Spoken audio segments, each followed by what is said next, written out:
Harbaugh now heads to the Los Angeles Chargers. He wins everywhere. He wins, period. Justin Herbert, he's a crown jewel. Well, you guys better enjoy this. Quick snap, Herbert to throw. Has a man, touchdown! The fans loved it. You have to love what you're seeing on tape if you're a Chargers fan, especially for the future with Justin. Herbert on the move and throws and touchdown. I was just trying to show off. We're going to be known as world champions. And we're going to do it or die trying. Don't let the powder blues fool you. Who's got it better than that?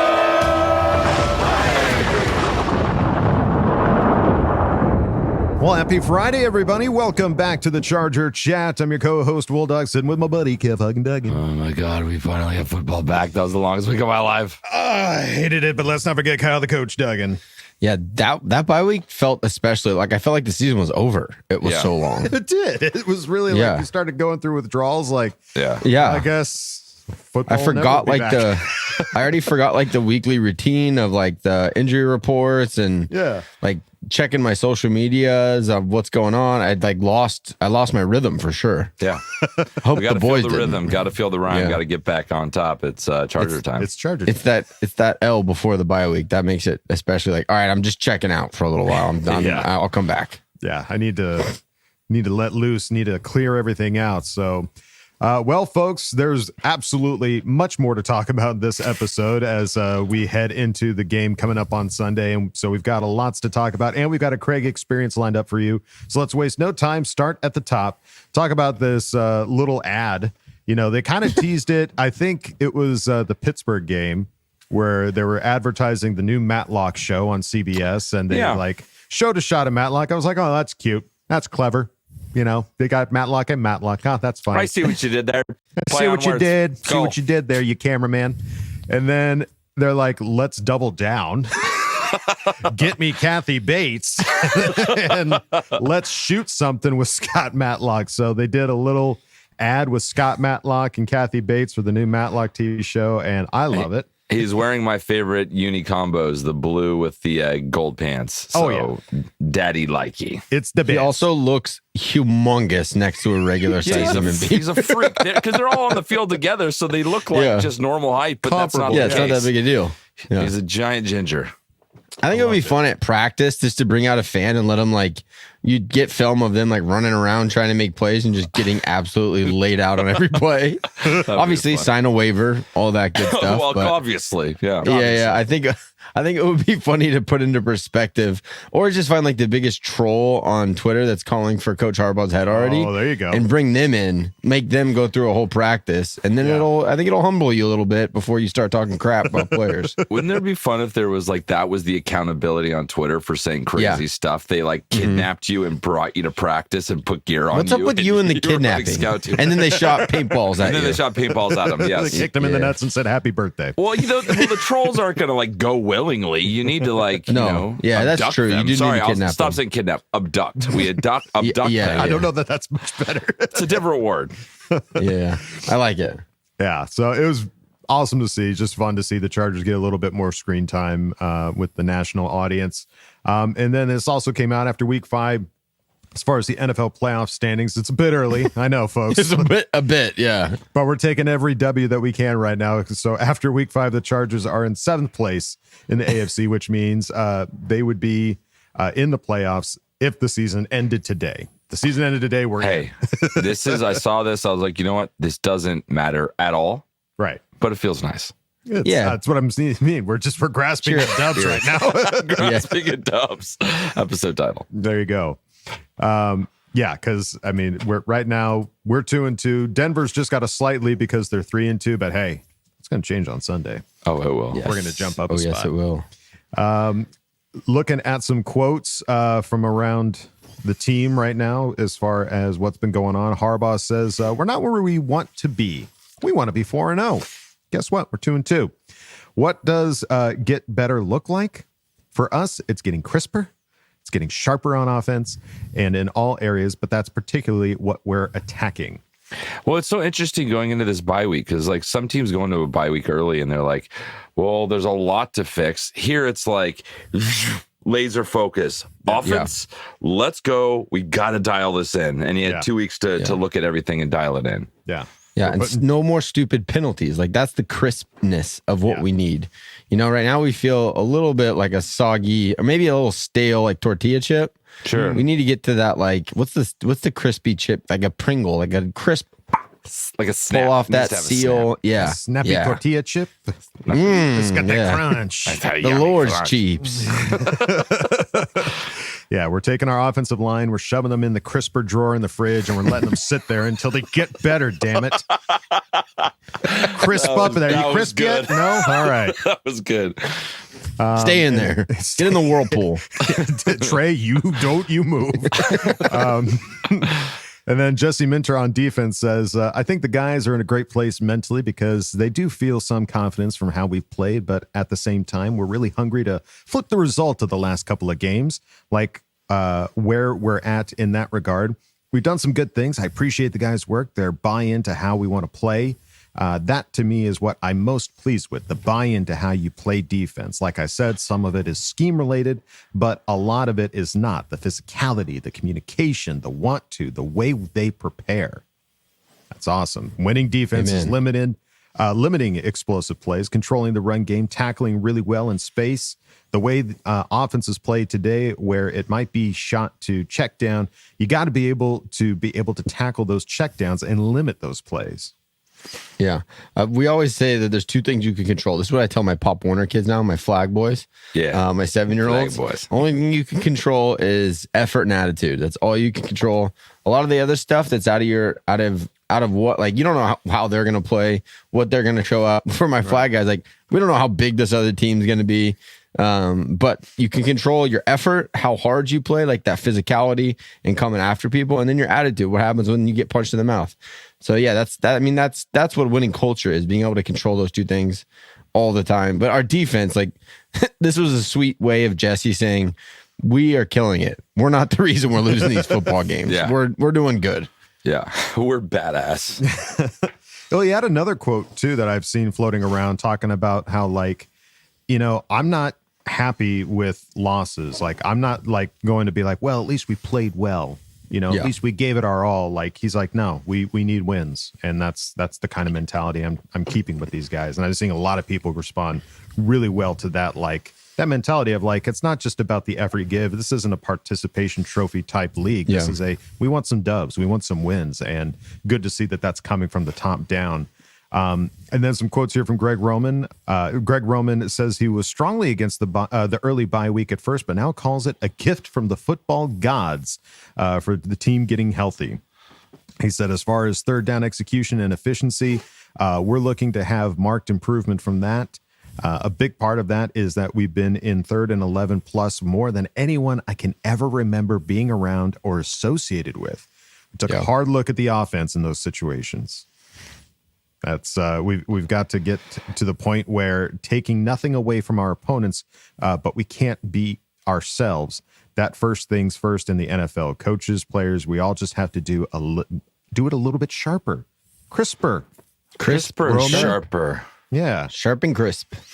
Keep it sharp, keep it crisp. But I think that is the thing. Like, the running game worked so freaking well in those first 2 games, and then the last 2 didn't work. We were in 3rd and long, penalties, pre-snap penalties. Like, we can limit that stuff. You know, one day hopefully it'd be cool if we were scoring a lot of points again like we used to, because those are good days. You know what I mean? Like, if you did that plus this defense, like, how do you even stop that? So we'll see what they cooked up over the bye week. Yeah, because right now, as it looks, the NFL came out with some game preview picks for the Chargers against the Broncos. It seems to be 7-3 as far as people thinking the Chargers are going to win versus the Broncos. Everything is a really close score. Is there anything more than 3 points, 4 points? No. They got a 10-7 game on there too. Wow. People respect our defense, dude. These guys are people that are seeing our defense and respecting it with these scores. Yeah.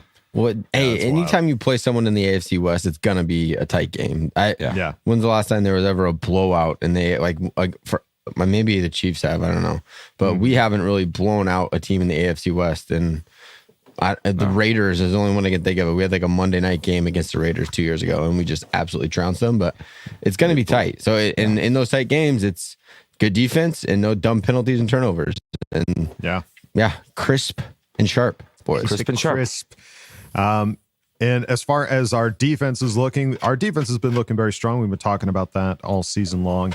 And the first few weeks, Chargers were on top, and we were up there with like the Steelers and the Saints as far as allowing points, allowing touchdowns. We were allowing the fewest amount. And guess what? We still are. We are the number one team right now as far as points allowed on average at 12.5. We've only allowed 5 total touchdowns. And the Steelers are still up there. They're tied for second. But right behind them is the Denver Broncos. Dude, this is going to be a defensive game, man. These two defenses are the best in the league right now in terms of points. So we'll see. We just ran up against the Steelers, and we did score. We could score. Yeah. So, but we'll see what happens. It's going to be I think it's going to be a hard-nosed game with maybe some fines coming out when we're all said and done. Of course there will be, but the Broncos already wasted their throwback uni game. Like that was an early trump card. That was they blew it. I will say those unis are sick though. I like most teams' throwbacks are better than their current ones. I think we should just have a full year where everyone only wears their throwback unis. That's all you get. And that's all they wear. Yeah. Call it the throwback. But they already threw that trump card out there. So they got nothing left in the tank as far as, hey, this is a win. No more good luck charms, buddy. Yeah, you used it. All right, looking at the injury report. Boy, this was longer than we thought it was going to be. Yuck. Now, blessedly, as of Thursday, there, I think, are only 3 guys that did not practice. That's Jasir Taylor, Gus Edwards, who didn't show up on, we don't know where this came from, and Joey Bosa, because Gus Edwards played the last game, and somewhere between the last game and now, he had an ankle injury showing up, and he has not practiced at all. But you know what I did see, because we just were recording this Friday afternoon, Mr. Bosa was back doing limited side work today. Was he? Good. He's back on the field. So I feel like we're inching our way back to health. We'll see. If the fact that he was out there in pads, like doing individuals, is a good sign. Yeah. This was just a way. I mean, there's like 15 guys on here. Way too many. I feel like they were like, we weren't giving any information, and Harbaugh was like, fine, give them all of the information. Yeah, you want information? And did you get a boo boo on your elbow? You get a little scratchy poo? Put them on. Put them on the list. Put them on the list. Throw them in the crisper and shut up. Yeah, shut up. Yeah, most of these guys are full. Yeah. Why are you on the list? Ask Harbaugh. Yeah, ask Harbaugh.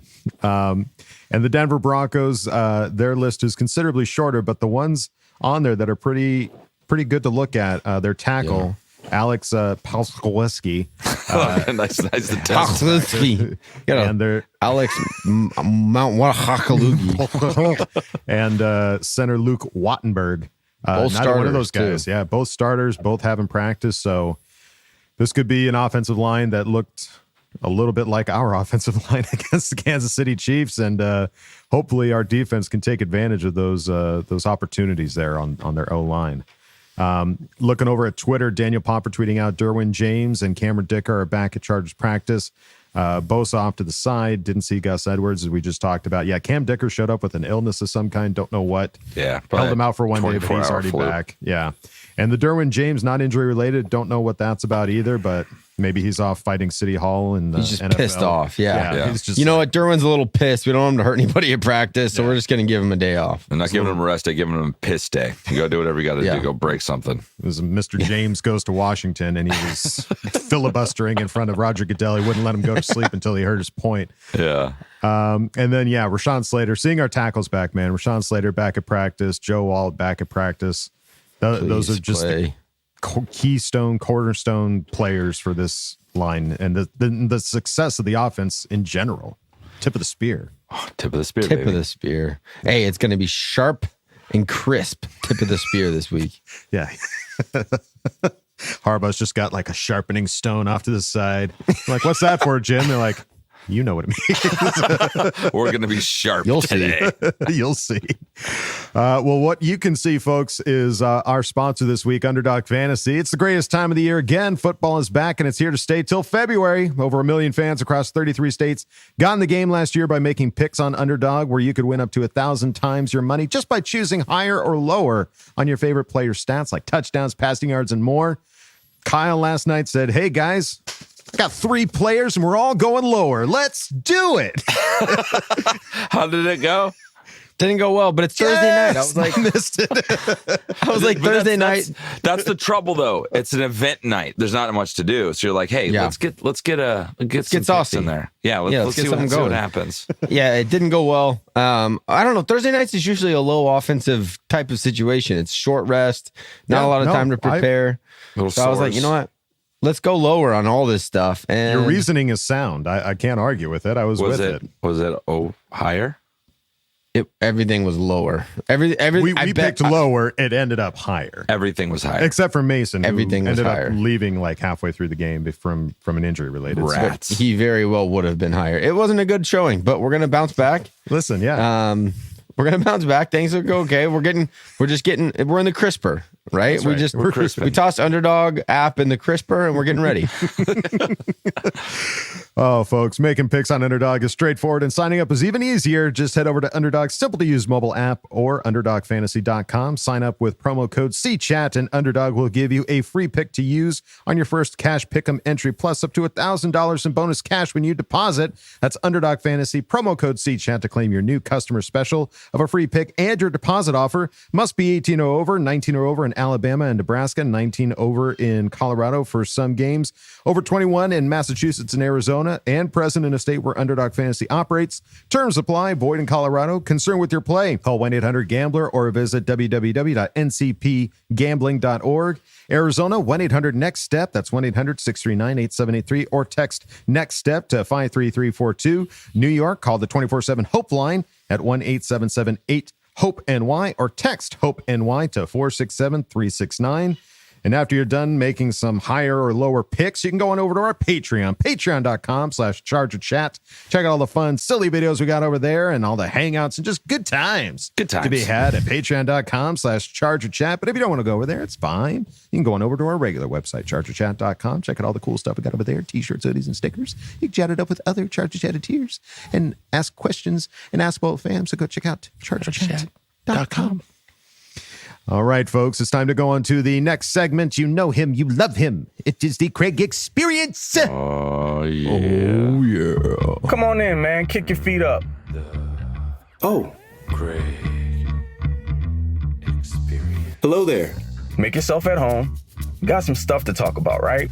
Moving on.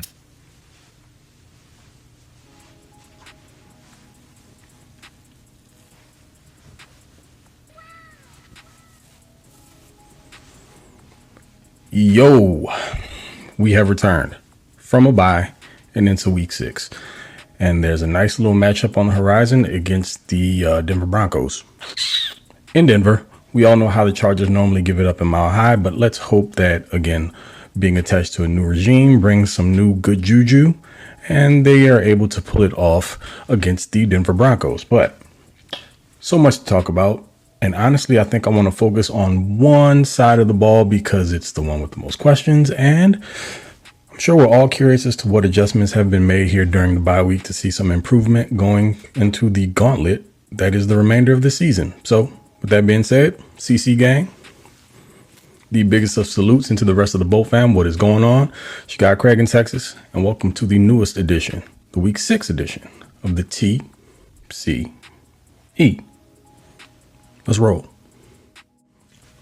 I'll tell you what, man, I've seen a little bit of everything in this last week off.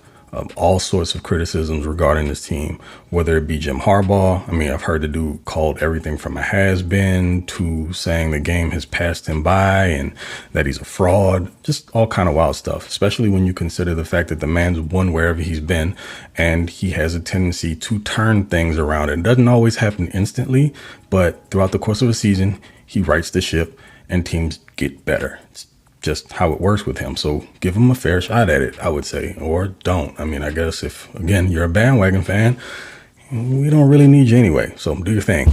But the person who's really been receiving the majority of the ire, whether, it's justified or not, Greg Roman, he is already 4 weeks in, become one of those old Chargers offensive coordinators that everyone loathed, hated, however you want to term it. And dude hasn't even gotten half a season yet. I'll admit it. I was not a fan of the Greg Roman hire. I just figured it could work, especially when you're talking about the type of offense that Jim Harbaugh wants to run. No one is more understanding of it and adept at making it happen than Greg Roman. But he always had his pitfalls, super stubborn in the way that he called plays. But I will give him this much, and I think you guys should consider it as well. Again, context matters. You look at all the various injuries, specifically to the offensive line, and then the most important one, to the star of the offense, Justin Herbert, the face of the team. That bum ankle has limited his ability to be mobile. And in Greg Roman style offenses, whether we're talking about Colin Kaepernick with the 49ers or Lamar Jackson in his MVP campaign with the Ravens, is their ability to be a threat on the ground. And right now, Herbert isn't able to do that. Now, I'm not saying that Herbert will ever be a 8 to 12 attempt type runner at the quarterback position. It's just not how he is. I mean, his mobility, his athleticism is very understated, but it's not a guy that you want out there just taking hits multiple times a game. You want to use it as something that the defense has to be aware of, though. And you pull it out of your bag every once in a while to make them have to respect it, and it helps the passing game. But right now, he's just not able to do it. And again, it affects the offense as a whole because his immobility at this point is kind of hampering the offense, among some other things. But then when you look at his passing yards for the year, it's really, really discouraging. I mean, 578 yards. Sounds bad, but when you consider that Kirk Cousins threw for 509 last week, it looks even crazier. So curious to see how things are going to be adapted here going into this matchup against the Broncos, whether or not they'll be able to open things up a little bit, see how much of the strategy gets switched up, see how many times they run the ball on first down as opposed to maybe mixing it up with some first down passes. But we'll just have to wait and see, won't we? I mean, the next up is the running back position. It would really be nice to see J.K. Dobbins get back to the J.K. Dobbins of weeks 1 and 2. The offensive line being back intact, which we'll talk about in a second, I'm sure will help tremendously. But then when you look at the stable of backs, J.K., Gus Edwards, Kamani Vidal, I'm fine with J.K. as being your lead back. He absolutely should be. He's producing where possible. But there's always going to be that concern about potential injury just because that's his history. And what do you have behind him? Because Gus Edwards just can't seem to get it going. And at first, I attributed it to the fact that he didn't get a whole lot of burn during camp due to an injury that I still don't think we know anything about exactly what it was. But he just doesn't seem to be able to get it going.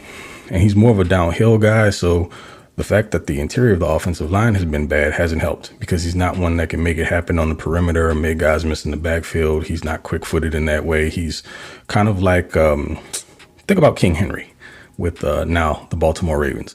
You want to get him stopped before his feet get going, before he can get downhill, before he hits his third or fourth step, because once that momentum gets going, he's really hard to stop, similar to Gus Edwards. Gus, again, isn't a quick twitch guy. He's a thumper. And you've seen it multiple times. The interior gets just destroyed. He takes a handoff and there's almost contact immediately. So to me, it's not all on the offensive line because I've seen him miss some holes and I've seen him be knocked backwards more times than I could ever remember it happening to Gus Edwards. So combination of both. But maybe, just maybe, it's time to give the rookie a chance to spin. Kamani Vidal. We saw him show out a little bit in the preseason. Although he was dealing with some injuries during camp as well, the main opportunity he got to showcase his skills, he did pretty well. That might need to be your 1-2 combination going forward. I would say after this week, and even this week is going to be really hard to see what's what. And I mean, it's the Denver Broncos. They have a great defense. They're right behind the Chargers, I believe, in scoring defense. And they also like to blitz a ton, even against the run, and especially on first down. So this may not be the best judge of it, but I would say I'm willing to give Gus another 2 weeks and see how he performs. And if it's just not up to par, got to let the rookie do his thing, at least in my personal opinion. Now, moving on to the wide receiver room, which is, of course, a huge topic of discussion because I don't think it's a problem that there's not a overall true number one. I think it's more so the issue that they're not a vertical threat right now, or there is no vertical threat. And it doesn't look like DJ Chark is going to be available this week. Doesn't seem like he's going to be ready to roll, which is super discouraging because I've been looking forward to it. Chargers need that true downfield guy to open up the middle of the passing game, intermediate, short, everything. Chark's also a really good contested 50-50 catch guy. So it looks like we're going to have to wait at least another week, at least, to see if he can get it going. Maybe another few weeks. At this point, I'm not wishing this on him at all. Don't even want to speak it into the atmosphere. But if he found himself on the IR somehow at some point, I wouldn't be shocked. Just seems like the injury is kind of lingering, and think it's a hip, something to do with the lower extremities, and especially when it's a speed guy, it's not best to try to go out there and do it half cocked. If you're a 4.3 dude, you got a bum hip, bad leg, whatever, you're 4.3, 4.6, maybe slower. And then the thing that really helps you stand out and be a huge contributor to your offense is basically taken from you. So let's let him heal up, and hopefully the Chargers are going to find some way to manufacture more of those deep looks, whether it be, getting the running game going and doing play action passes, which I think is what they want to do. It's just they have to be ahead of the sticks, and the run has to be a threat in order for that to actually work. So we shall see. And then, there's a trade deadline coming up here in a few weeks. You never know. Could be a move made. Now, tight ends. Oh boy. Tight ends. So I think we were kind of hyping up Hayden Hurst during the offseason, during camp, because he was making some plays. His name was popping up, and the dude is talented, man. It just hasn't been showing up here yet. I think he's been dealing with something also as far as an injury is concerned, but Will Dissly's technically been outperforming him, and we did not expect Will Dissly to be a primary target in the passing game at tight end. When you compare him to Hayden Hurst, of course he's blocking first tight end, but Dissly's made a couple plays in the passing game, and they've all been probably more explosive than what we've seen from Hayden Hurst to this point. I honestly feel like it may be time to get Stone Smart some action, just because he's going to be more of a viable threat to get you some vertical passing plays, stretch the defense in that way, really attack those safeties, make it a little bit harder for teams to just crowd the box. He's probably the most athletic of the group, and I think he's earned his stripes, so it's time for the kid to get a little bit more burn. But it's just another one of those wait and see games. It's all about strategy and what they've put together here during these 2 weeks. And now, yes.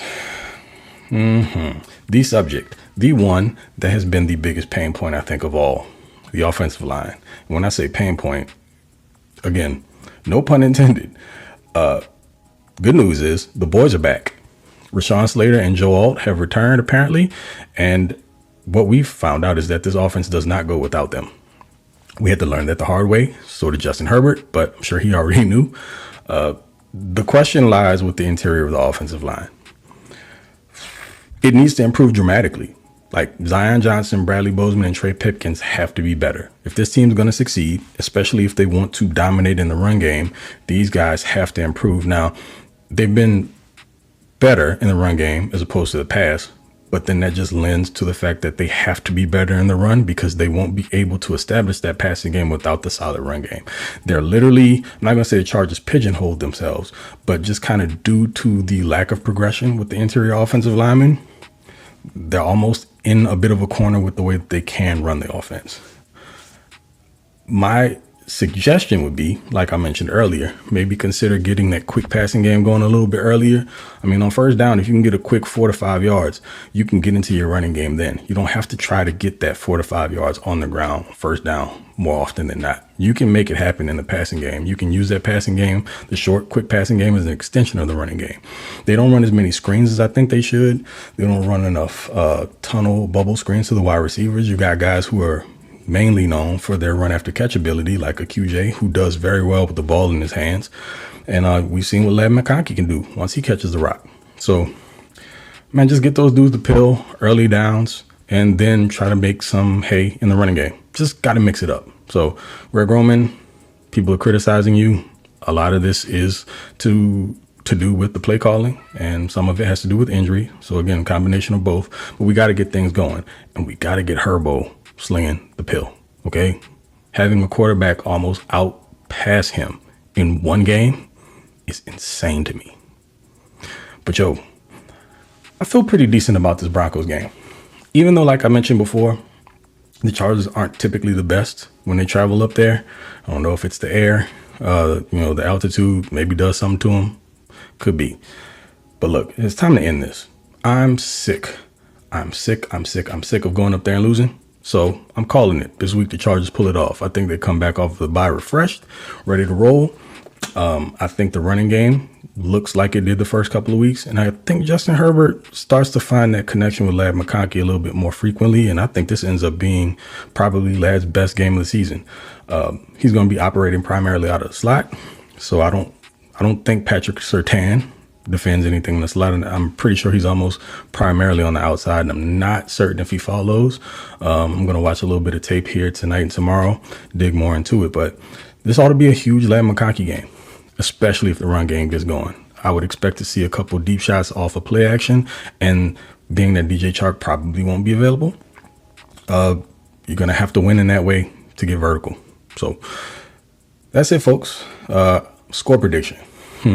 Let's see. Let's roll with, I think it's a low scoring affair. We've got 2 top 5 defenses. Chargers 17, Broncos 13. How's that sound? Dubs, either way. So we'll take them however we can get them. I don't care about the ugly games. I don't care about low scoring games. Just win. That's all I'm asking. So till next time, y'all know who it is. It's Mr. Bold Gang or Do Not Bang, aka TOP_FLYT3 over on Twitter, and catch us over on the Lightning Round for after hours post game. Check in, tap in with us over there. And again, till the next one. Okay. Love you. Bye. Well, there you go, folks. Another awesome Craig experience. Craig, great points as always. This offense, man, it is struggling, but I mean, you got to trust the system. You got to trust Harbaugh, man. Everywhere he goes, everything he touches turns to gold. It might just take a little bit longer. We just got to be patient, man. And I'm with you, man. Ladidi McConkey, I think he's coming. He's coming this connection, week. Yeah, it's going to happen. The chemistry is building. Herbert is getting better. And there's no reason why this offense can't go off this Sunday. And I'm excited to see it, dude. I mean, it's gonna be tough. Obviously, we know that if the Broncos have anything going for them, they got a tough defense. So then we just got to find out those opportunities, figure out a way to make it all work, and just God mighty stay healthy, please, guys, please. But Craig, thank you, dude. Love it. Thanks, Craig. And that is going to do it for this episode, folks. But before we go out, we got some bold predictions to make for this upcoming game Sunday against the Broncos in Denver. Who's going first? I'll go first. Here it is. So Chargers are going to win 20-9. Justin Herbert. That's more than 4 points, Kevin. Are you sure? I'm pretty sure. It's 11, actually. 11. Math checks. Checks out. Justin Herbert is going to have a bomb to Ladidi McConkey. And Ladidi scores. Bomb to Ladidi. How big of a bomb? What kind of bomb are we talking here? I think a bomb has to be over 50. So I don't know if it's 50 in the air or it's he catches it in the middle of the field it 5 and yards out, takes it to the house. Yeah, Ladidi's taking it to the house. Okay. I'm here for it. I love it. What do you think, Kyle? Kyle? Me? Oh, sorry. He's really working over there. He's like Rain Man calculating. Yeah, brain was moving. I'm gonna go shutout, boys. I'm going 13-0. Charger dub. I know. And I'm going to ask, we had an Ask Bolt fam of what was more likely to happen, and it was 3 rookies in achieving a milestone. I'm going with my Ask Bolt fam response, Kamani Vidal, a touchdown. He's got the lone touchdown of the day. 13-0 Bolts. What do you think that's going to happen? Do you think that's like a goal line situation, or it's? I've been saying screens and tight ends got to get going. I'm going screenplay for a pretty big gainer. I can see it. I can picture it. I love feel it. Feel it in my bones. All right, I'm going to say the Chargers are going to win 13-6.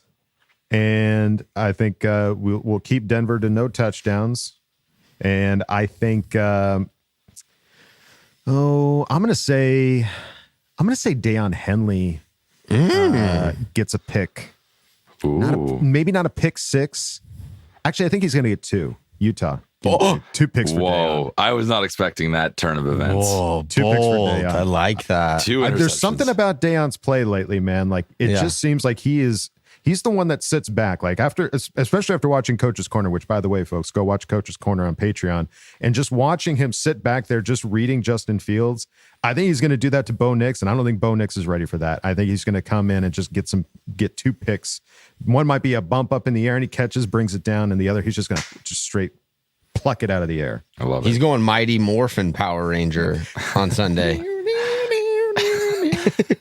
All right. There you go, folks. Bolt predictions in the books. And I think that's going to do it for us here at Charger Chat. Thank you, folks, for hanging with us. And we'll catch you hopefully on an post game. We're going to do an instant reaction. It has to happen. We are willing it into existence, folks. So that's going to do it for us here at Charger Chat. Don't forget to bolt up because we're ready for any squad, any place. Okay, love you. Bye. Okay, love you. Bye. Love you. Bye.